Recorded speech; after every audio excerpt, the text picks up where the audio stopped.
Le sprinkler, Mimi. On est des rebelles d'agilité, là. On est les trois, là, vraiment, là, fuck it. OK? Donc, on approche notre retraite, on a du fuck you money, on a parlé en long et en large. OK, peut-être pas Mathieu, mais. Ça peut. J'ai quatre enfants, toi, t'en as trois.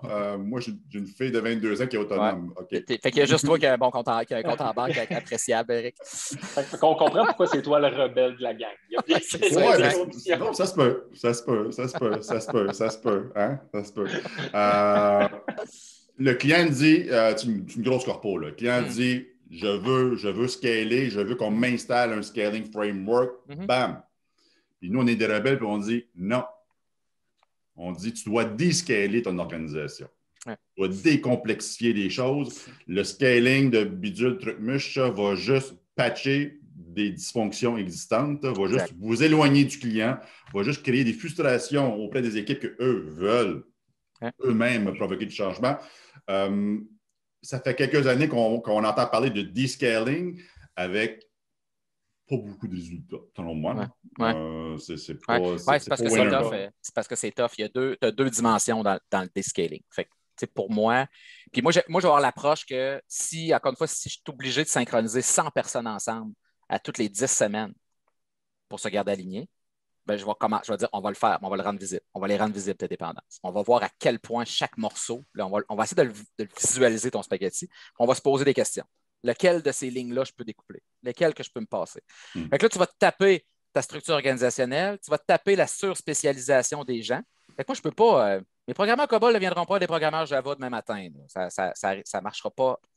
Ça marchera pas comme ça. Tu vas taper la complexité de la chaîne de valeur aussi. Ça veut dire qu'à the end of the day, une chaîne de valeur complète, ça prend plus que 6 à 8 personnes. C'est sûr que moi, ce qui est écrit en arrière de toi, la première règle du scaling, si tu es capable de former une équipe produit multidisciplinaire qui est alimentée en continu avec son PO puis qui livre la valeur de façon constante, bravo. Et si ce n'est pas aujourd'hui, au moins rester vigilant, toujours à l'aguet pour pouvoir transformer, le mot transformer. Exact. Donc oui, peut-être patcher aujourd'hui, mais avec une vision claire de notre but est de.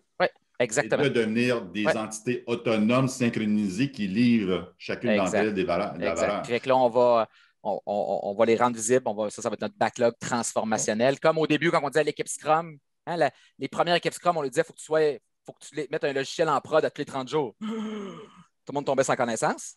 Fait que là, OK, je ne suis pas outillé pour faire ça en pratique d'ingénierie, en skill set, etc. Donc, je ne peux pas faire de Scrum. Non. On va commencer à faire du Scrum, on va le rendre visible. Puis le monde dit Jean-René, c'est quoi les trade-offs que tu es en train de faire? Dire, OK, il y a des affaires qui se passent en amont du sprint. Il y a une phase de test. On n'est pas tout à fait done dans le sprint. On est done le sprint d'après. On faisait des trade-offs. Des sprints d'architecture. Trouver une zone exacte pour ne pas péter le client. Moi, le client dit tout. Je veux te passer d'un big architecture upfront à quelque chose de plus light, de plus en collaboration avec les équipes, ça n'arrivera pas du jour au lendemain. On va partir à quelque part, puis effectivement, on va cheminer. Puis des fois, le end state, il ne sera peut-être pas dans notre zone rebelle, Eric, des fois. Des fois, l'organisation, trouve sa zone. Enough. Okay, je suis enough agile for now. Je suis comme... Le mot important dans ta phrase, c'est for now. Dans le contexte, dans l'aquarium dans lequel l'entreprise baigne. Exact. Je t'ai soufflé, je suis plus capable de briser mes dépendances, me restructurer, me réorganiser. Pour maintenant, m'a passé 6 mois agile comme ça. Puis tu sais, les parcs applicatifs là, sont vieillissants, sont désuets, il y a de la dette technologique là-dedans, sont architecturés d'un pain, sont patchés. C'est tough, ça aussi, moi, je trouve Parce que moi, c'est ça que je frappe souvent. Avec moi, j'arrive, je dis, OK, comment ça qu'on n'est pas capable de ramener ça à des petits trains, là, des trains légers, des équipes d'équipes, mais très... beaucoup plus simple. Hein? Je veux la briser, la complexité, moi, comme vous autres. Puis là, je vois qu'il y a le genre de gros système de mission pogné dans les pains que tout le monde utilise. Bon, qu'est-ce que je fais qu'eux autres? Est-ce que j'ai ce skill-là dans toutes les équipes? Est-ce que j'ai cette équipe-là? Parce que ouais, si j'envoie le skill partout, je peux outiller là, en branching puis en test pour que toutes les équipes ping sur le même système puis qu'on déploie en même temps. Ça marchera, ça n'arrivera pas, Jean-René. Bon, OK, ça n'arrivera pas. Es-tu en mandat chez CN, toi? Tu parles de temps. Il est des trains. Toutes les grandes entreprises, je pense, font face aux mêmes aussi crises de désuétude ou de dette de leur parc applicatif. Et at the end of the day, c'est commence à être ça qui freine leur agilité. Parce que même là, mettons que l'agilité, le modèle de gouvernance, le mindset a shifté, la culture est là, les processus sont en place. Christy, j'arrive dans des vieux systèmes qui sont coûteux, qui sont difficiles à maintenir. Puis, C'est sûr qu'il y a des cas extrêmes, c'est certain. Il y a des cas par contre qui ne sont pas aussi extrêmes. Il y a des opportunités d'évolution dans les différents rôles. Oui, le développeur COBOL, c'est avec une certaine curiosité, pourrait peut-être explorer d'autres rôles. Si on décommissionne le COBOL et on va ailleurs, c'est possible, on l'a vu. On a vu des programmeurs RPG sur du AS400 passer à du Java. Oui, c'était des classes de 3 km de long, mais ça, on n'en parle pas. Mais c'est long. Fait que vous voyez que ce processus-là, puis encore une fois, des organisations qui ont plus de dettes accumulées que d'autres, en connaissances, en architecture, en modèle de travail, en mindset. Fait que c'est long, là. C'est-à-dire comment je fais pour les faire prendre le swing? Mais comment rester vigilant par rapport à ça? Parce que comme moi, je suis confronté aujourd'hui, c'est de l'installation de choses qui permettent de maintenir le statu quo. Ouais. Donc, on a compensé pour les dépendances entre les civilisations, entre toutes sortes de choses. Et puis oui, on a mis des whatever les noms, là. Je n'entrerai pas dans les noms spécifiques. Gérer les dépendances. On s'assurer de gérer le mieux possible. Entre autres. Essentiellement. Entre autres. OK, avec la gestion de portfolio en haut, puis ça décolle vers le bas et ainsi de suite. Et qu'on voit qu'il y a des opportunités. Dans notre fin fond, on sait qu'il y a des opportunités de migrer vers autre chose, vers un descaling, for lack of a better word. Comment on peut accompagner l'organisation? Comment l'organisation peut rester vigilante à dire, oui, aujourd'hui, on a mis ça en place parce qu'il faut que l'avion vole, il faut qu'on continue à livrer la marchandise, mais qu'on sait clairement que la FinTech, elle va nous dépasser dans pas long. Puis de rester vigilant, de transformer l'installation initiale d'un scaling framework. Ben, moi, ce que je travaille beaucoup, depuis que je fais des déploiements d'agilité d'envergure ou des transformations organisationnelles agiles, là, je dirais que 2014, c'est peut-être mon premier mandat de ce type-là d'envergure, parce qu'il y a une bonne grosse équipe de coachs qui se déploie, puis ça impacte en dehors des TI, puis les ressources humaines sont impliquées, puis bon, etc. Ben là, c'est de dire comment que ce programme-là de déploiement de l'agilité ou d'évolution vers de l'agilité organisationnelle, comment que ce programme-là est géré au sein d'Agile? Ça veut dire comment que j'ai un comité vision, une équipe multisectorielle, les RH, le CIO, ou mettons, dans la TI, là, les gens du développement, les gens de l'infrastructure, quelqu'un des finances autour de la table, les gens d'affaires. Puis, OK, ça, c'est notre vision. Vous savez, de la première rencontre que vous m'avez dit tantôt, Mathieu, ça, c'est notre vision. Ça, c'est pourquoi qu'on le fait, comment on va se mesurer par rapport à ça. C'est quoi qui va bouger comme indicateur de performance si on gagne en agilité? C'est quoi la stratégie initiale? Ben là, il faut créer il faut s'organiser le travail autour des value streams. Aujourd'hui, vous êtes pogné d'un pain. Je pense que ça amène des planifications à l'échelle peut-être un peu plus lourdes. Mais regardez, dans ce secteur-là, eux autres, ils n'en ont pas besoin de ça. Donc déjà, j'ai toujours été très discipline agile, moi. Choose your way of working ou context count. Choice is good. Scott Chambray. Scott Chambray, qu'on avait daté ensemble, Eric. C'est folle virée à Toronto.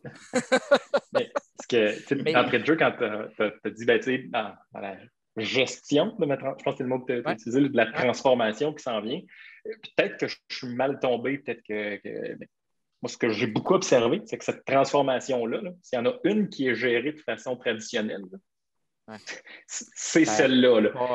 On va partir, on va faire un gain, on va faire trois ça serait une grave erreur selon moi, Mathieu. Je ne sais pas pour vous, mais moi, j'ai vu ça au moins. Moi, je roule avec une vision, j'ai une feuille de route, mettons, 6-12 mois, puis avec des idées plus claires du prochain 3 mois, puis c'est inspect and adapt, là. Je veux dire, on s'en va là. Qu'est-ce qui ça ne réagit pas comme on pensait? Il y a ça qui se passe. Il faut pivoter nos stratégies, il faut s'en remettre en action, il faut communiquer. Pour moi, c'est un programme, la clé. Ben, s'il y a un programme dans l'histoire des programmes qui a besoin d'être gouverné agilement, c'est un programme de transformation agile. C'est intéressant parce que souvent, le public ou les gens qui travaillent alentour de ce programme-là, s'il y en a qui souvent ont un petit peu moins de connaissances, un petit peu moins d'expérience avec l'agilité, puis que leurs réflexes de gestion sont très Je vous donne un exemple de ça. Moi, un des longs programmes que j'ai eu la chance de contribuer dans les dernières années, on avait commencé en 2016. Puis en 2016, encore là, la première conversation, le CIO, c'est le fun. Déjà, lui, il dit, je vais en parler à ma boss, qui est la CEO. Puis tout de suite, la CEO, il dit, moi, je suis d'accord avec ton truc d'agile, mais ça ne sera pas la TI qui va l'aider. Ça va être une initiative de transformation organisationnelle. Cool. On a de se donner une condition de succès, le fun. Fait que là, on commence à jaser, on essaie d'établir le scope. Puis tu vois que la conversation était, nous allons faire nos projets en agile. On était en 2016. En 2016, mettons, moi, sur mon marché à Québec, il n'y a pas encore de safe ou de train. En 2016, non, vraiment pas. On fait du projet agile. C'est vraiment ça qu'on fait. Puis encore une fois, dans ma chaîne de valeur, hein, des fois, l'upstream de tout ça, non, il y a un business case qui est approuvé avec du financement. Là, on va renverser le triangle, puis on va monter un backlog, puis on va essayer de maximiser cet investissement de ce projet-là. Puis on va des fois même constituer des équipes pour ce projet-là. Fait que, bref, on part de même. 2016, OK, un projet, deux projets. Oh, les autres, c'est des petits projets, ça. Il arrive quoi si je mets tous les projets, pour essayer de garder l'équipe stable, là? Il arrive quoi si je mets tous les projets bout en bout dans un genre de thème stratégique qui a l'air d'être aligné avec ta planification stratégique? OK, c'est bon, ça. Puis là, au-delà de garder l'équipe stable, si on avait un écosystème stable, là, fait que regarde, c'est toujours les mêmes contributeurs qui gravitent autour. Puis là, pourquoi que l'équipe, elle a un PO sur le projet X, puis elle a un autre PO sur le projet Y, puis il y a deux chargés de projet. Peut-être s'il y avait une gouvernance stable autour de ça, ça aurait l'air de quoi? Puis tranquillement, on s'est construit un écosystème stable. Puis on a shifté d'un modèle où on voulait faire du projet agile à un modèle où on a commencé à être un peu plus dans un thinking produit, un mode de financement peut-être différent. On ne finançait plus les projets à la pièce. On demandait quand il est arrivé la planification de l'autre année, hey, si tu répartissais tes budgets en fonction de tes lignes de livraison, ça changerait quoi pour toi? Je m'en souviendrai toujours. Je pense que c'est la première fois que je pitchais ça, que je disais à un comité exécutif que peut-être que le mode de financement par projet c'était brisé. Il y a toujours ces moments-là où tu te dis, là, ouais, exact. Sécurité. Le badge ne marche plus. Après, il ne fait plus le bip. Sécurité. Il ne passe plus. Puis là, ils font comme, tu nous sauverais la vie. Mon Dieu, que ça serait plus simple. Ben, on l'essaye-tu? Tu lui dis, ben, ça coûte combien en développement logiciel par année? Bon, 20 000 jours, à peu près personne. Vous savez que peu importe ce que vous faites, ça va coûter 20 000. C'est ça le headcount sur le plancher. C'est les employés, là. Exact. Fait que, c'est un cas que, à cause qu'on était dans un programme de transformation, on a toujours resté sur le même outcome. On voulait de la pertinence, on voulait de la fluidité de livraison, livrer plus souvent, plus target ses clients. On avait été capable de nommer le pourquoi.